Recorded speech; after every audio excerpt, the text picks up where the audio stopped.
오늘 말씀 창세기 3장 14절의 말씀입니다. 여호와 하나님이 뱀에게 이르시되 내가 이렇게 하였으니 내가 모든 가축과 들의 모든 짐승보다 더욱 저주를 받아 배로 다니고 살아있는 동안 흙을 먹을지니라.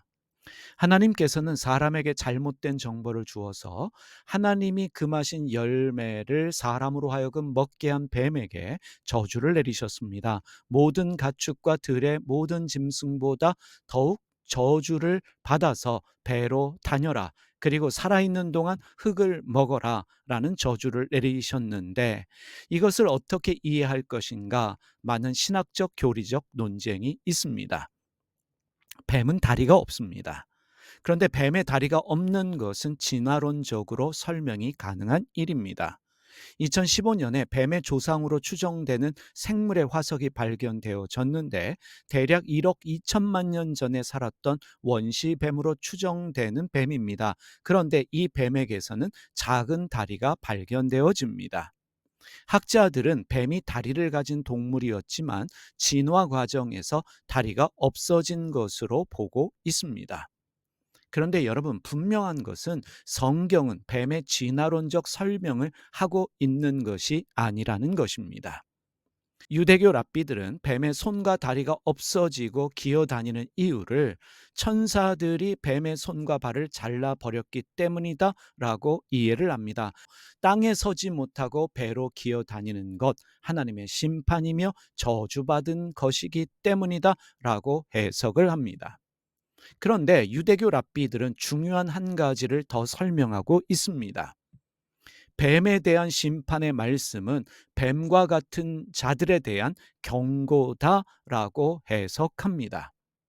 그들이 이것을 설명하면서 인용하고 있는 중요한 성경 구절이 있습니다. 시편 140편 11절의 말씀입니다. 악담하는 자는 세상에서 굳게 서지 못하며 포악한 자는 재앙이 따라서 패망하게 하리이다. 유대교 랍비들은 이 구절에 세상에 굳게 서지 못한다라는 의미를 하나님의 심판으로 다리가 잘려서 서지 못하고 배로 기어다니는 것으로 해석하고 이해합니다. 혀를 함부로 놀리는 사람들, 조롱꾼들, 포악한 사람들을 저주받은 뱀과 같은 존재로 이해합니다. 악담하는 자들, 포악하는 자들, 그들이 뱀과 같은 자들입니다. 그들에게 임하는 심판이 세상에 서지 못하는 것입니다. 패망하여 배로 기어 다니는 것이다.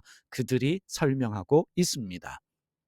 유대교 랍비들이 인용하고 있는 또 하나의 성경 구절을 살펴보겠습니다. 잠언 16장 28절입니다. 패역한 자는 다툼을 일으키고 말쟁이는 친한 벗을 이간하느니라. 패역한 자, 말쟁이 누구입니까? 말을 왜곡하거나 잘못된 정보를 주어서 다툼을 만들거나 사람 사이를 이간하는 사람을 말합니다. 유대교 랍비들은 이들을 뱀과 같은 존재로 해석하며 가르치고 있습니다. 뱀은 하나님에 대한 잘못된 정보를 사람에게 주었고 그래서 하나님과 사람 사이를 이간하였습니다. 뱀과 같은 자들에게 임하는 하나님의 심판이 무엇입니까? 세상에 굳게 서지 못하는 것입니다. 또 하나 우리가 이해해야 될 중요한 것이 있습니다. 뱀이 흙을 먹는 심판입니다. 뱀이 흙을 먹는다, 어떤 의미와 상징일까 살펴보겠습니다. 흙으로 번역된 히브리어 아파르입니다. 그런데 여러분, 아파르는 먼지라는 뜻입니다. 뱀은 하나님의 심판으로 먼지를 먹고 살게 되었습니다. 하지만 우리가 알고 있습니다. 뱀은 흙과 먼지만 먹고 살지 않습니다. 그런데 성경은 사람도 흙의 먼지로 만들어졌다라고 말하고 있습니다. 창세기 2장 7절 보겠습니다. 여호와 하나님이 땅의 흙, 이 구절에 흙으로 번역되어진 히브리어 단어가 아파르입니다. 정확하게 땅의 먼지로 사람을 만드시고 생기를 그 코에 불어넣으시니 사람이 생명이 되니라. 창세기 2장 7절을 NIV 영어 성경으로 보면 이 흙을 지금 더스트로 번역하고 있습니다. 더스트는 먼지를 말하고 있습니다. 어떤 학자들은 뱀이 먼지를 먹는다는 것을 이렇게 이해합니다. 뱀을 사단의 상징으로 이해해서 사단이 사람에게 해를 가하는 것으로 해석하기도 합니다. 그런데 고대 근동 사람들에게 이 먼지라고 하는 것은 원한 또는 나쁜 감정을 말하는 것이었습니다. 원한이나 나쁜 감정에 대한 상징이 먼지로 표현되어졌습니다. 마태복음 10장 14절에 예수님이 이렇게 말씀하셨습니다. 누구든지 너희를 영접하지도 아니하고 너희 말을 듣지도 아니하거든 그 집이나 성에서 나가 너희 발에 먼지를 떨어 버리라. 고대 근동에서 발에 먼지를 떨어 버리는 행위는 원한 또는 나쁜 감정을 털어내는 행위였습니다. 그래서 예수님께서 누가 너희를 영접하지 않고 너희 말을 듣지 않거든 너희 발에 먼지를 떨어 버려라. 원한이나 나쁜 감정을 버려라 라는 말씀입니다. 그런데 사람 앞에서 신발의 먼지를 털어낸다. 그러한 행위는 절교 또는 결별을 의미합니다. 나 혼자 하는 것은 내가 가진 감정을 털어내는 행위이지만 사람 앞에서 신발을 벗어서 먼지를 털어내는 것은 상대방에게 이제 당신과 절교하겠다, 결별하겠다라는 의미입니다. 그렇다면 뱀이 먼지를 먹고 살게 된다라고 하는 것은 어떤 의미이며 또 어떤 상징일까? 말하기를 좋아하는 사람들, 이간하는 사람들, 가짜 뉴스를 만들어 전하는 사람들, 말로 사람 속이는 사기꾼과 같은 사람들, 이들은 평생 먼지를 먹고 사는 사람들이라는 것입니다. 남에게 상처를 주었습니다. 아픔을 주었습니다. 원한을 사는 것이지요. 남의 미움을 받으면서 평생을 살아가는 것입니다.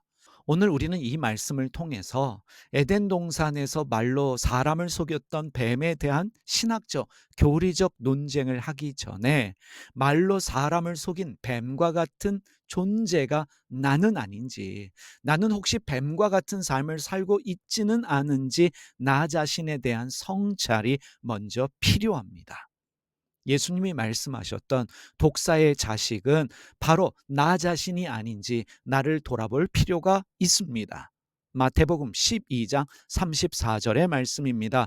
독사의 자식들아 너희는 악하니 어떻게 선한 말을 할 수 있느냐 이는 마음에 가득한 것을 입으로 말함이라. 독사의 자식은 절대로 선한 말을 하지 못합니다. 옳은 말, 바른 말, 격려하는 말, 진실의 말을 하지 못합니다. 독사의 자식들은 악을 말합니다. 입에서 남을 비방하는 말이 나옵니다. 뒤에서 남을 욕하고 비난하면서 남을 비하하면서 심지어 말을 만들어내서 남을 깎아내리는 사람들, 그들이 독사의 자식들입니다. 남을 위하는 척하면서 남에게 해를 가하는 사람들, 말로 남을 죽이는 사람들, 그들이 바로 독사의 자식들입니다. 에덴 동산의 그 뱀의 후예들입니다.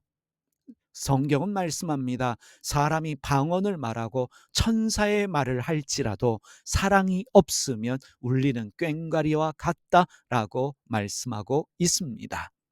오늘도 이 말씀을 통해서 나를 성찰할 수 있는, 나를 돌아볼 수 있는, 무엇보다도 나의 언어 행위를 돌아볼 수 있는 그 은혜가 여러분과 저에게 있기를 소원합니다. 기도하겠습니다.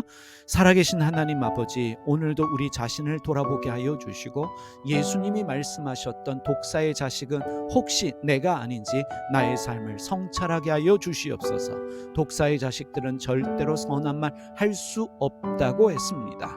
하나님, 선한 말을 하지 못하기 때문에 남을 비판하고 비하하는 말을 하기 때문에 하나님의 심판으로 땅을 기어다니지 않게 하여 주시고 평생 동안 먼지만 먹고 살지 않도록 우리 말하는 것 가운데 하나님의 은혜와 진리가 있게 하여 주시옵소서.